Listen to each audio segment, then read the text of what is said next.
সুপ্রিয় দর্শক আসসালামু আলাইকুম, কেমন আছেন আপনারা? নিশ্চয়ই ভালো আছেন। আজকের ভিডিওতে আপনাদের সবাইকে স্বাগত জানাচ্ছি। আজকে আমি আপনাদের সাথে শেয়ার করব, যদি নর্মাল ডেলিভারি চান তাহলে আপনাকে এই 5টি শর্ত পূরণ করতে হবে। চলুন জেনে নেওয়া যাক সেই শর্তগুলো কি কি। বাই দ্য ওয়ে, মূল ভিডিওতে যাওয়ার আগে একটা কথা বলি, আমি আমার চ্যানেলে pregnancy related, specially normal delivery related অনেক ইম্পর্টেন্ট তথ্য ভিডিও আকারে শেয়ার করে থাকি। এই তথ্যগুলো আমার পার্সোনাল এক্সপেরিয়েন্স ও আমার ডক্টরের সাজেশন থেকে নেওয়া। তাই আমার চ্যানেলটিকে যদি একবার আপনারা ভিজিট করেন তাহলে আপনারা আপনাদের প্রশ্নাতীত মনের অনেক প্রশ্নের উত্তর পেয়ে যেতে পারেন। আমন্ত্রণ জানাবো আমার চ্যানেলটিকে একবার ভিজিট করে দেখার জন্য। এবারে চলুন মূল আলোচনায় যাওয়া যাক। আমি শুরুতেই বলেছি আজকে আলোচনা করব, যদি নর্মাল ডেলিভারি চান তাহলে এই 5টি শর্ত আপনাকে পূরণ করতে হবে। দেখুন, আমরা সবাই জানি যে নর্মাল ডেলিভারিটা সিজারের তুলনায় খুব ভালো, কারণ সিজার হচ্ছে একটা ছোটোখাটো অপারেশনের আগে পরে বিভিন্ন ধরনের ঝুঁকি থাকে, বিভিন্ন ধরনের সাইড ইফেক্টস থাকে। এছাড়া সিজারিয়ান পেশেন্টকে সারা জীবনভর কিছু না কিছু রোগশোক বহন করতে হয়, বিভিন্ন ধরনের নিষেধাজ্ঞা মানতে হয়। কিন্তু নর্মাল ডেলিভারির পেশেন্ট এর সব কিছু থেকে সেফ ও সিকিওর। সেজন্য আমরা সবাই নর্মাল ডেলিভারিকে পছন্দ করি, নর্মালে বাচ্চা জন্ম দিতে চাই। এখন নর্মাল ডেলিভারিটা যেহেতু একটা প্রাকৃতিক পদ্ধতি, তাই এটার জন্য আপনাকে এই 5টা শর্ত অবশ্যই মিট আপ করে আসতে হবে। 5টি শর্তের মধ্যে প্রথমেই হচ্ছে বাচ্চার ওজন। একটা আদর্শ বাচ্চার নর্মাল ডেলিভারির জন্য ওজন হচ্ছে 2.5 থেকে 3 কেজি বা 3.5 কেজি, মানে আপনার বাচ্চার ওজন 2.5 থেকে 3 কেজি বা 3.5 কেজির মধ্যে থাকতে হবে। দ্বিতীয় শর্ত হচ্ছে বাচ্চার প্লাসেন্টা অবশ্যই অ্যান্টেরিয়র, পোস্টেরিয়র বা ফান্ডাল হতে হবে। লো লাইং প্লাসেন্টা হলে সেক্ষেত্রে নর্মাল ডেলিভারি হবে না। তৃতীয় যে শর্ত সেটা হচ্ছে বাচ্চার সার্বিক সুস্থতা।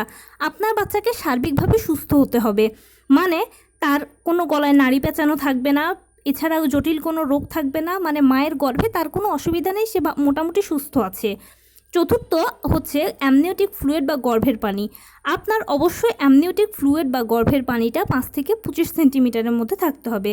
আর পঞ্চম যে শর্ত সেটা হচ্ছে আপনার নিজেকে সার্বিকভাবে সুস্থ হতে হবে, মানে প্রেগনেন্সিকালীন সময়ে যেই ব্যথা কষ্টগুলো থাকে এগুলো তো স্বাভাবিক, কিন্তু এগুলোর বাইরে অন্য কোনো জটিল বা কঠিন রোগ নেই। যেমন ধরুন ডায়াবেটিস, হাই ব্লাড প্রেশার, গল ব্লাডারের সমস্যা, কিডনির সমস্যা, হার্টের সমস্যা ইত্যাদি কঠিন কোনো রোগ আপনার যেন না থাকে। মোটামুটি যেন আপনি সার্বিকভাবে সুস্থ থাকেন। যদি এই শর্তগুলো ঠিকঠাক থাকে তাহলে ইনশাল্লাহ আপনার ডেলিভারিটা নর্মালে হবে, আপনি একদম নিশ্চিন্ত থাকতে পারেন। এখন অনেকের মনে প্রশ্ন আসতে পারে যে এই জিনিসগুলো আমি জানবো কিভাবে। দেখুন, প্রথম থেকে অষ্টম মাস পর্যন্ত অনেক কিছুই কিন্তু পরিবর্তন হতে থাকে, কিন্তু নবম মাসে গেলে সব কিছুই একটা জায়গায় সেট হয়ে যায়। যেহেতু নবম মাসটাকে ডেলিভারির জন্য ধরা হয়, সেজন্যই নবম মাসে গেলে সব কিছু একটা জায়গায় সেট হয়ে যায়। আর আপনি যখন নবম মাসে লাস্ট আলট্রাসোনোগ্রামটা করাবেন, রিপিট করছি, নবম মাসে আপনি যখন লাস্ট আলট্রাসোনোগ্রামটা করাবেন, সেই আলট্রাসাউন্ড রিপোর্টেই আপনি সব কিছু স্পষ্ট দেখতে পাবেন। যদি বুঝতে না পারেন তাহলে যে ডক্টর আলট্রাসাউন্ড করাচ্ছেন তাকে জিজ্ঞেস করে নেবেন। তিনি যদি এই 5টি জিনিসকে ওকে বলেন বা আমি যা যা বলেছি এর সাথে যদি মিল পান, তাহলে ইনশাল্লাহ শুধুমাত্র নর্মাল ডেলিভারির জন্য অপেক্ষা করবেন। তো এই ছিল আজকের ভিডিও। কেমন লাগলো বলুন? যদি ভালো লেগে থাকে ও হেল্পফুল হয়ে থাকে তাহলে প্লিজ লাইক, কমেন্ট, শেয়ার করতে একদম ভুলবেন না। আর সেই সাথে আমার চ্যানেলটিকে সাবস্ক্রাইব করার বিনীত অনুরোধ রইল।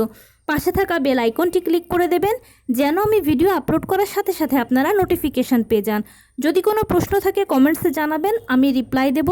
প্লাস যদি কোনো পরামর্শ থাকে যে কোন বিষয়ের উপরে ভিডিও বানালে আপনারা উপকৃত হবেন সেটাও জানাবেন। আমি আপনাদের পছন্দের সর্বোচ্চ প্রায়োরিটি দেব।